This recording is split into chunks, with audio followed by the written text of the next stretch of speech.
Welcome to the World Mycotoxin Report Impact 2020 EMEA and APAC edition. This is a webinar brought to you by BIOMIN and Romer Labs. We're broadcasting from the EBRA Group World Headquarters in Austria. My name is Joshua Davis and I am the Communications Manager at Romer Labs and editor of our bi-monthly magazine, Spot On. It's good to be here with you. I'd like to welcome today's three panelists to the webinar. Those of you who joined us last year will recognize Alexandro Marchioro, Senior Mycotoxin Expert at BIOMIN. How are you doing, Alex? Good, and you? I'm doing fine. It's good to see you back here this year. Alex, you spend a lot of time on the road talking about BIOMIN and educating people about mycotoxins. Have you been anywhere interesting this past year? Yes, of course. Yeah, it was a busy year traveling around the world. So I have been in Americas, Europe, China, for example, and promoting our services, our survey, and also based on the data that we will present today. I think this year also will be busy. Oh, good. Well, busy is good. Busy is good for us. We like to be busy and stay busy. And with the world of mycotoxins, you have to stay busy. Yep. Right? Good. We're also happy to welcome back Martina Bellasio, a senior mycotoxin expert at Romer Labs and the star of our Mycotoxin Minute videos, which you can find on LinkedIn and on our other social media channels. Martina, tell me, well, first of all, hi. Hi. Welcome back. Thanks for having me. It's good that you're here. Now, tell me, is there anything exciting and new that we can expect from the Mycotoxin Minute videos? Well, actually, yes, we are preparing lots of new videos, and the focus this time will give more scientific insight into the world of mycotoxins, let's say. Okay, so more insight and less getting and less to do with numbers and statistics, things Exactly. like that. So sort of fun facts, I guess. Yeah. That's right. Well, I also appear in the odd Mycotoxin Minute video, so that's something else for me to look forward to as well. And now our third panelist joining us for the first time, I'd like to welcome Anneliese Mueller, who is the product manager for mycotoxins at BIOMIN. Yes. So, welcome. How are you doing? I'm fine, thanks. Is this your good? That's good. We're excited to have you here. Tell me, is this the first time that you've worked with the BIOMIN survey? No, so it's my first time here, but last year I could already work with it. So you're already very familiar with the survey and all that it has to offer. What do you think? Would you say is the most interesting thing that you've learned about this year's results? Any fun facts you want to share? So very interesting for me was the harvest in Europe, Mm-hmm. and then for me I'm very much into emerging mycotoxins, so those results are for me a highlight. Okay. Good. Well, of course, we'll be dealing a lot with emerging mycotoxins and co-occurrence this webinar, so look forward to hearing more about that from you. I know that all of you out there are eager to hear the results from the BIOMIN World Mycotoxin Report, but first, a few words from me. This is the EMEA and APAC edition of the webinar. So while we will be touching on mycotoxin occurrence from every region, we're going to be paying special attention to what's going on in Europe, Africa, the Middle East, and Asia Pacific. I'd like to remind you that this is also an interactive webinar. When you open the toolbar on the right-hand side of your screen, you'll find a chat function for issues regarding audio, visual, or other technical settings within the webinar platform. The questions function can be used at any time throughout the session. So feel free to enter questions for our speakers and for the Q&A session later on. If we can't get to your question over the course of the webinar, we may contact you by email afterwards with an answer. So please don't be shy. We really want to hear from you. So just to start off, a simple question for Alex and Anneliese. Why do you and BIOMIN do this survey? Well, good. I think I can answer this. So this survey is part of the technical service that we offer to our customers. We collect all data to help them to be informed about which mycotoxins are found, where, and which concentration also. We ask what is the risk they are coping with. So based on all this data, we can give our recommendations. So this survey is also important for us as a company to help us to improve our research and develop new products and tools for our customers. As you can see, we have been able to increase the number of samples we analyze every year. So these samples are mostly routine analysis for mycotoxins in feed or raw commodities. Such tests help us to monitor the mycotoxin risk for animals. And in 2019, we had for the first time over than 20,000 samples. Well, 20,000 samples is quite a lot. And you've also brought, I believe, a preview of this year's BIOMIN Mycotoxin Survey results. Let's have a look at the numbers here. Now, BIOMIN has run this survey every year since 2004. In this year, as you said, Alex, you tested 21,287 samples of finished feed and raw materials sourced from 86 countries. What does the picture look like globally? Okay, let's have a first look on the worldwide contamination. So first of all, I would like to explain how to read this map. For all subregions, we listed the prevalence for the main mycotoxins analyzed in the boxes. So you can see how many samples tested positive for aflatoxins, zearalenone, deoxynivalenol, T2 toxins, fumonisins, and ochratoxin A. In this world map, the subregions of the world are colored according to the percentage of samples above the risk threshold. A quick question about that phrase. What do you mean by risk threshold? How does BIOMIN use this term? Well, the risk threshold are defined by BIOMIN and are based on the worldwide practical experience in the field, and also based on scientific trials and according to the literature. So yellow means moderate risk, and up to red representing extreme risk with more than 75% of the tested samples above the risk threshold. We can see that all regions are affected by mycotoxins. So the occurrence and concentrations we observed pose a potential threat to swine, poultry, ruminants, and aquaculture production. As we try to improve our services to customers all the time, I'm happy this year for the first time we include risk for aquaculture industry in our survey. You're billing today's session as the impact of mycotoxins in 2020. So according to your analysis, what are the trends in regard to the most prevalent mycotoxins? Yeah, to discuss about this, I can show this slide with the 10-year trend in corn. The bars represent the prevalence and the line represents the average of contamination in ppb over the last 10 years. We can see that the co-occurrence of these two mycotoxins, fumonisins and deoxynivalenol, it's high, and based on our field experience, this average of contamination can cause expressive losses on animals production. Additionally, this can affect especially the most sensitive phase, like reproduction and starters. So could you observe this trend for all regions worldwide? Yes, we have observed these trends on nearly every continent. Yeah. I see. And so you have many different mycotoxins in the mix. Do these occur in similar patterns everywhere, or is there some geographic variation?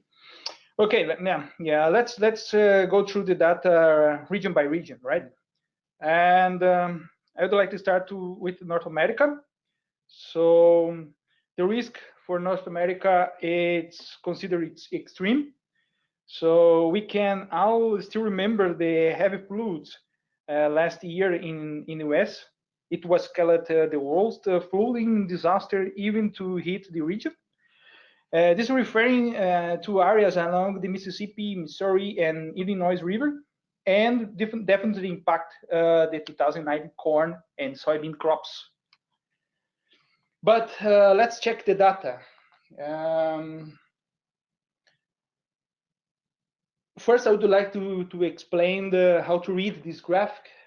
The gray bars indicate the prevalence of the main mycotoxin detected on all analysis performed. So we can also compare with the prevalence of that same mycotoxin present in the previous year. The picture of animals are colored according to the proportion of samples above the risk threshold for each species, animal species. Each animal's color indicates the risk posed into this species by the prevalence and concentration for each mycotoxin in all samples from this region. So clearly, DON is one of the main concerns in all species. DON was present in 90% of finished feed samples analyzed with a maximum concentration of 8,936 ppb. And we observed a high deoxynivalenol prevalence where 85% of the samples were contaminated with this mycotoxin, followed by FUM with 78%. And for regarding North America, another important corn byproduct, the dried distiller grains with solubles, the popular DDGS, was especially subject to DON contamination. See the prevalence of tested mycotoxin in the left corner.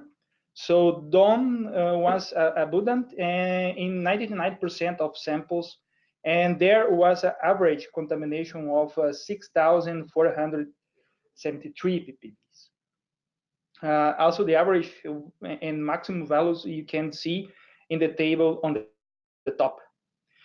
In the figure to the right, we see the co-contamination. So how many mycotoxins are present in a sample? None, one, or more than one. And for the DGS, 99% of samples contained more than one mycotoxin. All right, so this gives us information about Canada and the United States. What can you tell us about the countries in Latin America? Okay, let's move to Central and South America. In this region, the risk is high. Central America, it's at extreme, and South America at severe risk.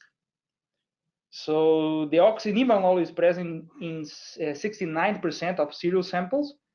They tended to test high average concentration with more than 1,500 ppb. In FUM, for FUM, what we can say about this mycotoxin, it's still the most abundant mycotoxin in this region. It contaminates 90% of corn, 100% of DDGS, and 85% of finished feed sample. And a concentration was high, as more than 1,700 ppb for FUM was found in a corn sample. So it looks like all the Americas are exposed to high levels of mycotoxin contamination. This is especially true of fusarium toxins, right? Yeah, it's true. North and South America are showing high risk for all animal species, especially regarding FUM and DON, as we presented. Right. I see. Well, thank you. For Europe, to introduce us to results coming from Europe, we've invited Anneliese to present the main results. So Anneliese, which mycotoxin contamination do we see in Europe? We can see that the overall risk in Europe is high to severe, and the most prevalent mycotoxin is still the oxynivalenol, followed by fumonisin, which decreased slightly compared to last year. Also, steroidenol still shows high abundance. Risk in Europe is mainly due to concentrations of the oxynivalenol. Especially in this harvest, we observed high abundance and concentrations of this mycotoxin in cereals and in corn. Let's have a look at the oxynivalenol in corn and cereal samples from all over Europe. We see that 83% of samples tested positive for this toxin, followed by 73% with fumonisin. In cereals, we could detect the oxynivalenol at 56% prevalence and concentrations as high as almost 22,000 ppb. So can we observe this in all subregions of Europe? No, the contamination varies a lot. This is due to climate and weather differences and the production of grains, of course. So while in Central and Eastern Europe, we see the oxynivalenol is the most prevalent mycotoxin. In Southern Europe, it's fumonisin with 85% and an average of 755 ppb. Interestingly, in Northern Europe, T2 is even more abundant than DON, but at low concentrations. So here you can see already the results I want to show you for Northern Europe. It's the commodity straw that was tested. And straw is more and more a topic in Europe as it is connected to welfare of animals. And please note that DON is very high abundant. Co-contamination is moderate, but the average and the maximum are surprisingly high to me. On the next slide, we see corn contamination in Southern Europe. And as already mentioned, we have here a high abundance of fumonisins and the oxynivalenol. Let me show you one more thing for Europe. Results for wheat grains in Central Europe. Here we can see the oxynivalenol again, and very frequent with an average of 1,091 ppb and the maximum of this almost 22,000 ppb. So now we have a great deal of information regarding the Americas and Europe, but do you have any other insights for Asia? Yes, of course. In general, Asia has again seen the same high risk level as last year. I see. So in other words, we're talking about extreme risk. Yes, mainly extreme risk, apart from moderate risk in Austria, not in Austria, of course, in Australia and New Zealand. Sorry about this. You know, the post office makes that mistake sometimes. Yeah, I know. Okay, coming back to Asia. In Asia, we see increased levels of fumonisins and cerealenone. The oxynivalenol remains at high occurrence, which is a severe risk for swine, poultry, and aquaculture industry. Aflatoxin is still a problem there. And having a first glance at commodities, we see 31% of corn samples tested positive for aflatoxin with a maximum of 773 ppb.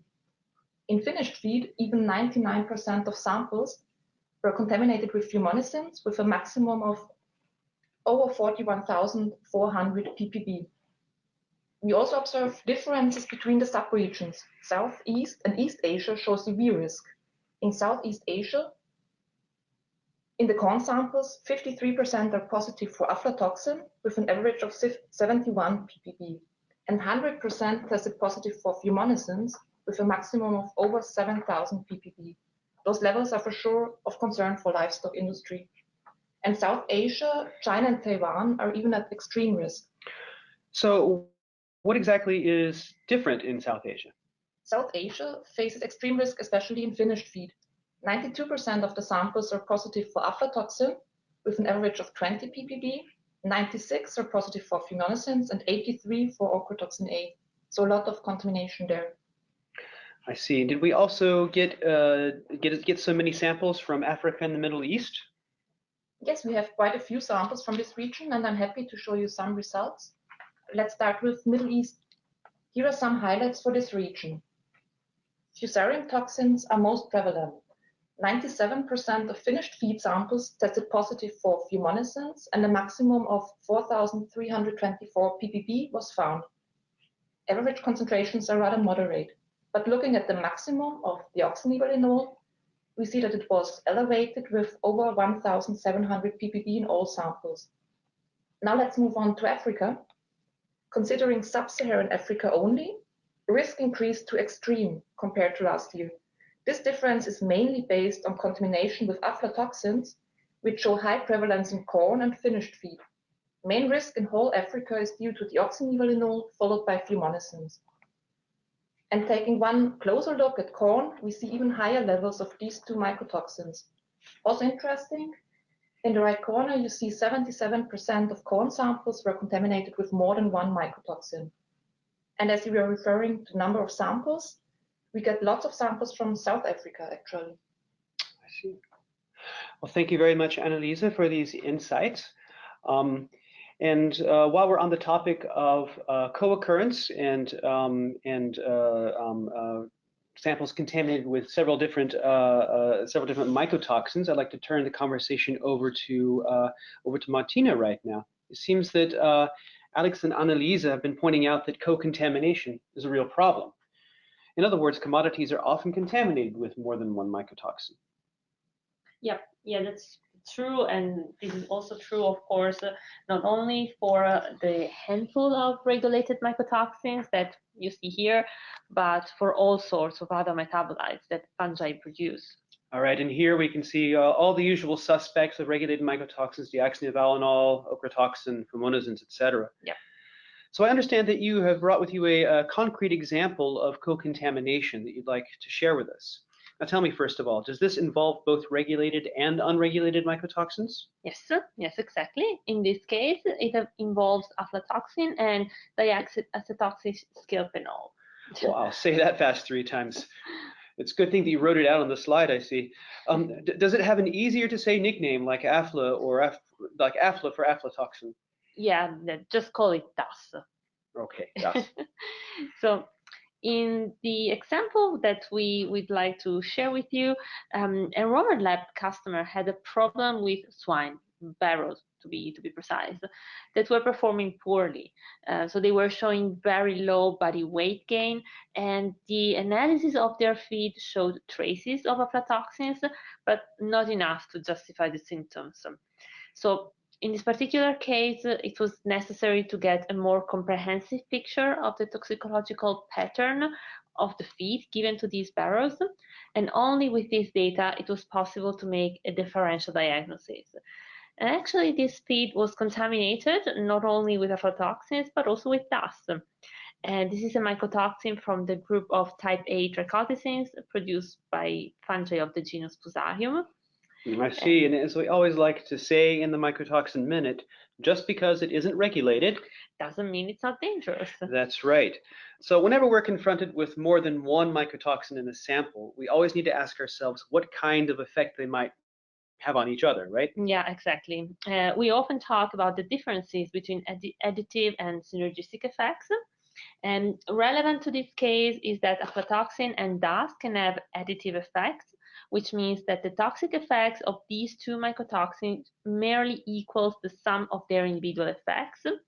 But toxicological interaction of mycotoxins can also be synergistic, and this means that the effect of 2 or more mycotoxins present in the same sample will be higher than the sum of the effect of the individual mycotoxins. And this is what makes synergistic effects more dangerous than additive effects, right? Yeah, exactly. But not only this, in the recent years, the scientific community has focused on unregulated fungal metabolites, and more evidence on their toxic effect has been collected. And usually the term emerging mycotoxins is used to underline how these analytes have been gaining awareness in the analytic community. I see. And diacetoxyskirpenol is one of these emerging mycotoxins, I assume. Yeah, it's one of many that have been linked to any number of toxic effects. You're not going to compliment my pronunciation? You did very, very well. Thank you. In this slide, we can see some other emerging mycotoxins. For example, petulin and buvericin, which both negatively affect the immune system. Yet another is fusaric acid, which has negative effects on the nervous system of swine. Then ergot alkaloids are a special class of compounds that cause fat necrosis and reproductive dysfunction, and moniliformin is particularly toxic for the heart. But other toxic metabolites that have gained more and more attention in the last years are the so-called mass mycotoxins.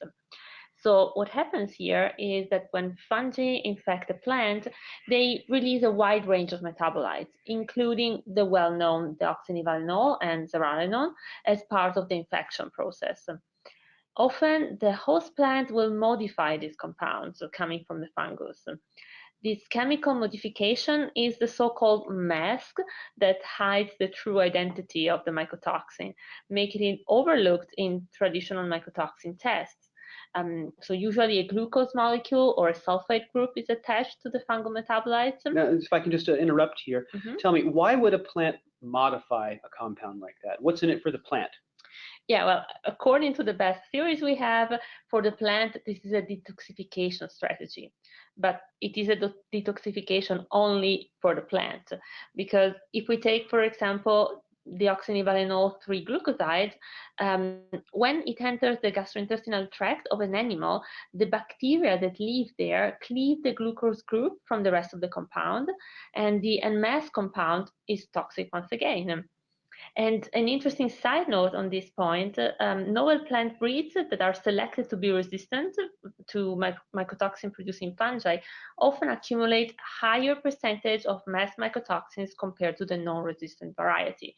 So this is a hot topic right now.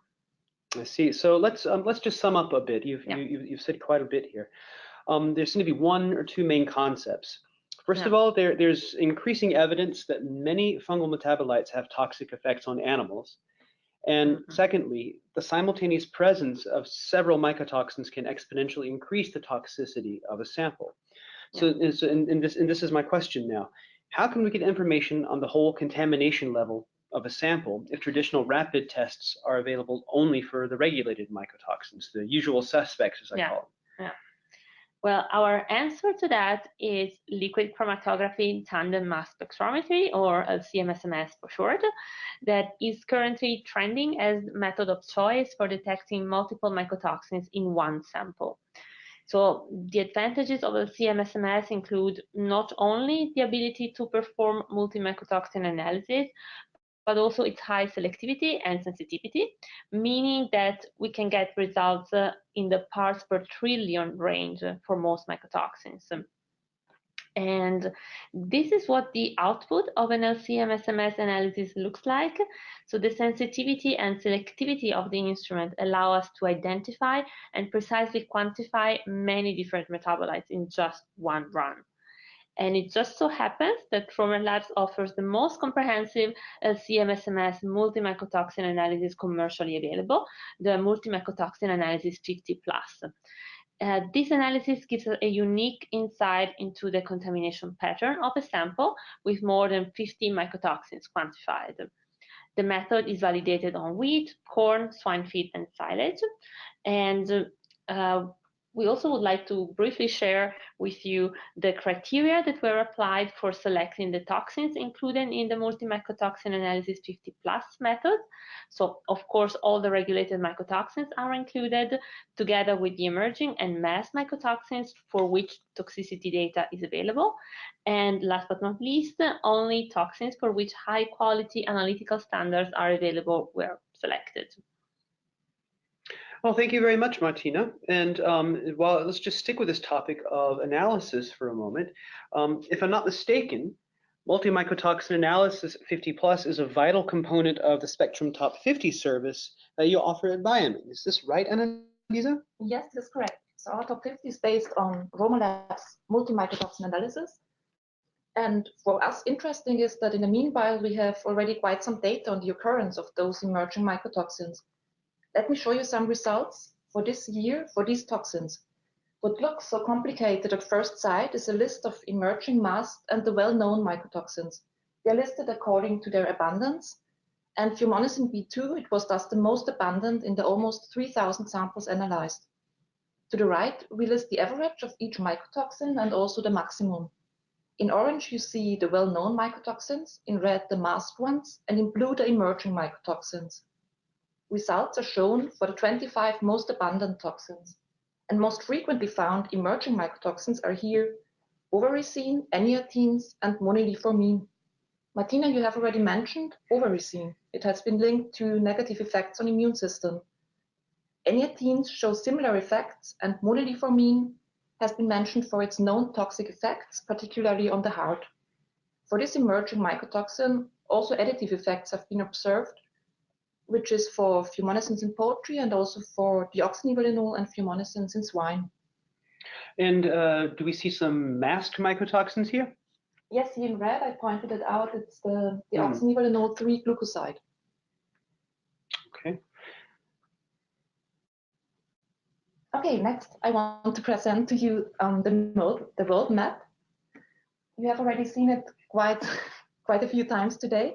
And the risk is based on the 6 main investigated well-known mycotoxins. I've added now the 3 most often found emerging mycotoxins for each of the regions in the blue circles. Interestingly, although regions and commodities differ, for example, soybean in South America and wheat in Europe, we see that some of the emerging mycotoxins are really frequently found. Ovaricin, eniatines, moniliformin, also alternariol. Ovaricin was most prevalent in samples from North America, and in soybean from South America. Molybdenum was most abundant in corn from Africa and in finished feed from Asia. So there is still much to find out about these mycotoxins. You can see some are present at very low concentrations, as indicated in the circles. So we wonder, is this actually of concern, or are there already synergistic effects at such low concentrations? I see. So what you're really saying is that there's still a lot of research that we need to do to answer these questions, right? Yes. All right. Well, here's a question for you then. While we know there are over 400 fungal metabolites out there that could be toxic, how do we test for those that don't meet the criteria for the 50+ methods offered by Romer Labs and BIOMIN? That's a very good question. Thank you. In our experience, there are always a few customers who can't get the root of their mycotoxin problem with our spectrum top 50. To get these details, we use a method with the capacity to detect more than 400 metabolites, and we call this one the spectrum 380, because originally it was 380 substances that could be analyzed. And during the last year, 790 samples were analyzed with this method. What we can see now is that co-contamination, where multiple mycotoxins are present, is very common. And when we have a look at the graph on the left, the x-axis shows the metabolites per sample, and the y-axis shows the proportion of samples in percent. And we can see that most of samples contain between 20 and 29 metabolites. On average, this means 34 metabolites per sample. And we also observed that 9.7 out of 10 samples were contaminated with fusarium toxins. We can also see that 90% of all the tested samples were contaminated with more than 10 different toxins and metabolites. All right, which gives us a lot of potential for additive and synergistic effects, doesn't it? I fear so. Yeah. All right. Well, many thanks to you, Anneliese, and to you, Martina, for these insights into multi-mycotoxin analysis. I'd like to just take a step back and steer our discussion to another relevant issue. Once you have these interesting test results in hand and you've identified that you have a contamination issue, you're probably going to want to mitigate the risk to your animals in some way. Alex, what can BIOMIN provide to the market? Well, good. As we know, and also Martina showed to us, mycotoxins have different structures, right? So that's why different strategies are needed for their counteraction. So BIOMIN has the MYCOFIX product line, and that's worked with 3 different strategies: adsorption, biotransformation, and bioprotection.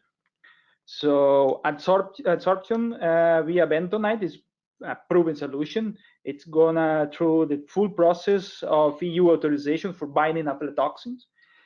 Then we have the biotransformation components containing funzymes for degradation of fumonisins, BBSH for the breakdown of trichoticins, and the MTV components counteracting zearalenone and ochratoxins. On top of this, MYCOFIX contains the bioprotection components to support and protect the liver and immune system of the animals against the effects of mycotoxins. And as we also know, BIOMIN is always innovating and developing new solutions to counteract the mycotoxin. Using science and high technology, we presented to the market a new product, the Funzyme Sol, the only enzyme against fumonisins now available as liquid application.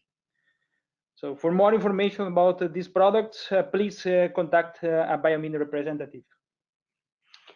All right, thank you for these insights, Alex. And I'd also like to point out the new BIOMIN website contains a lot of technical articles, survey data, as well as product information, including information about Funzyme Sol.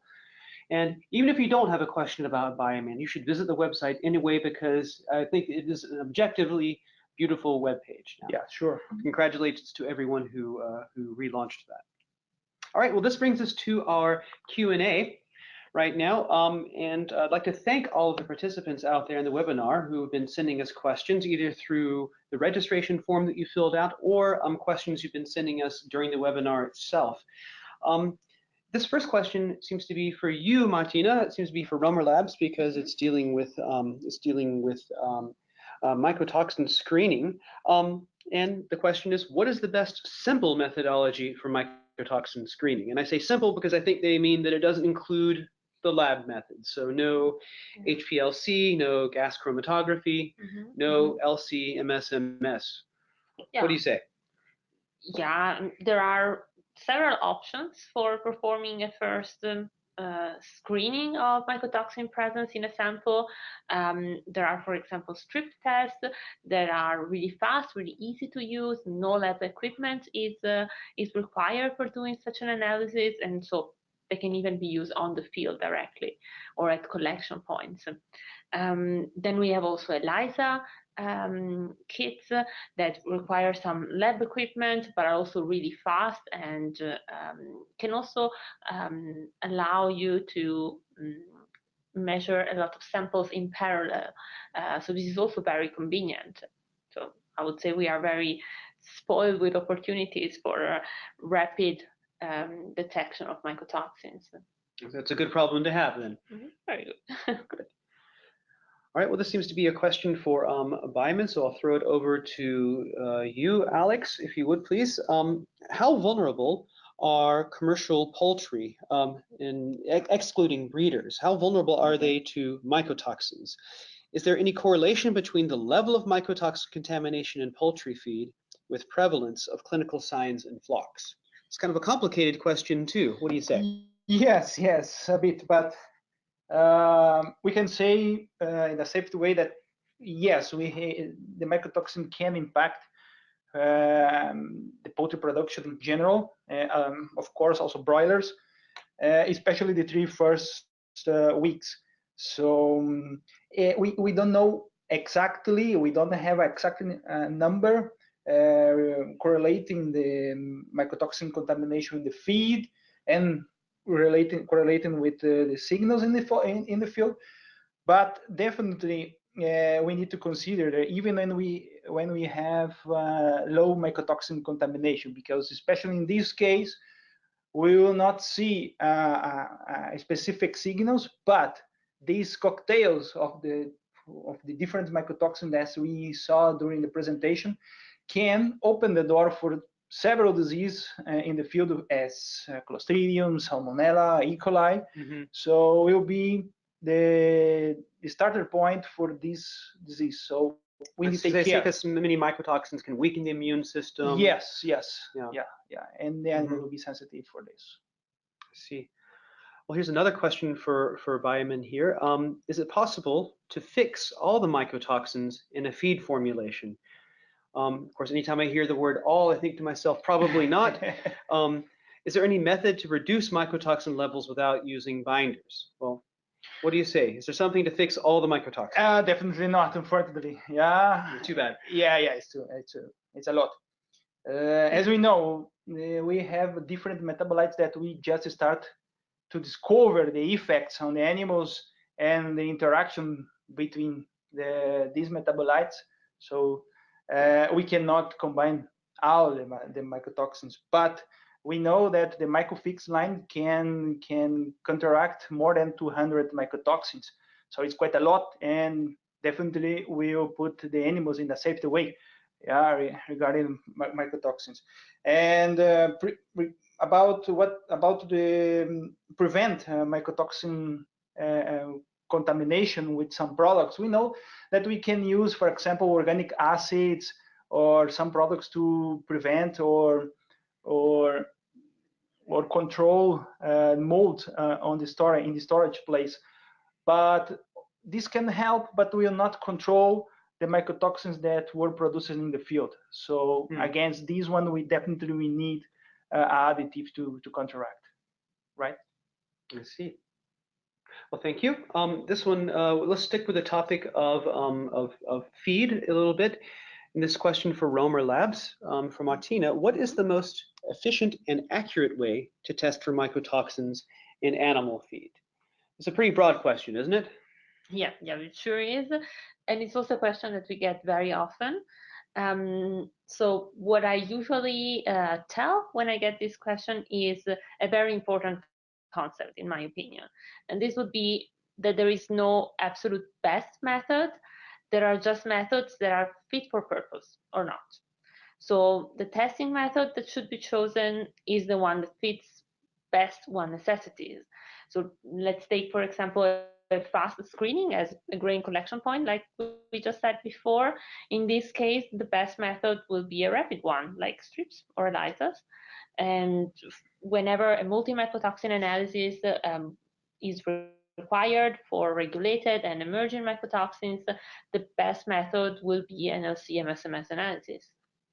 Our old friend LC-MSMS with all that high selectivity. Exactly. Right. Good. Here's a question for BIOMIN that's coming in.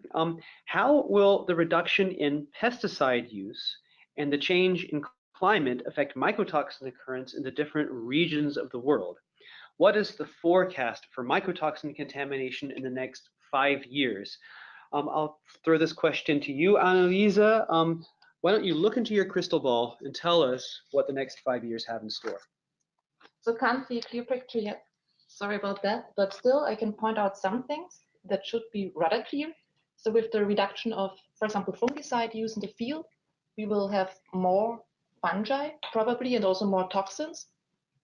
So this I would expect. Then I would also expect that due to climate change, there will be more extreme weather conditions, as we have mentioned, the floodings, and then we also see a broader contamination with mycotoxins.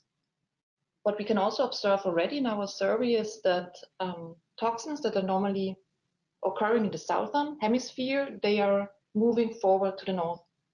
I see. So as northern latitudes or latitudes further away from the equator get warmer, then mycotoxin producing molds that thrive in warm temperatures follow this climate change. Yes, we can see this already. Do you have anything to add to this, Alex? Yeah, just a comment in this area. Yeah, you know, we are trying to develop that tool to identify the critical points and try to quantify the critical points that can collaborate and with these collaborate with the mycotoxin production in the field, especially, and with these try to predict the mycotoxin contamination before the crop. But it's a tool that we are working on, and maybe in the future we can also provide these services to our customers. Right? So you're talking really about just a mycotoxin prediction tool. Yes. That sounds very exciting. Yeah, let's see. Sounds very exciting. Good. So I see, looking at the clock, time is starting to run out, but I think we got time for one more question from Martina, and I want to ask it because it's such an important issue for mycotoxin analysis. It is to do with sampling, right? Let me ask you, how do you prepare a sample for mycotoxin testing? Just a simple question. Yeah. With a complicated answer, probably. Just a bit. But it is true that the sampling part, so taking a sample, is probably the most important part of the analysis, because it is important that the sample is representative. You know that mycotoxins distribution in grains is typically uneven because fungi grow in this so-called hot spot.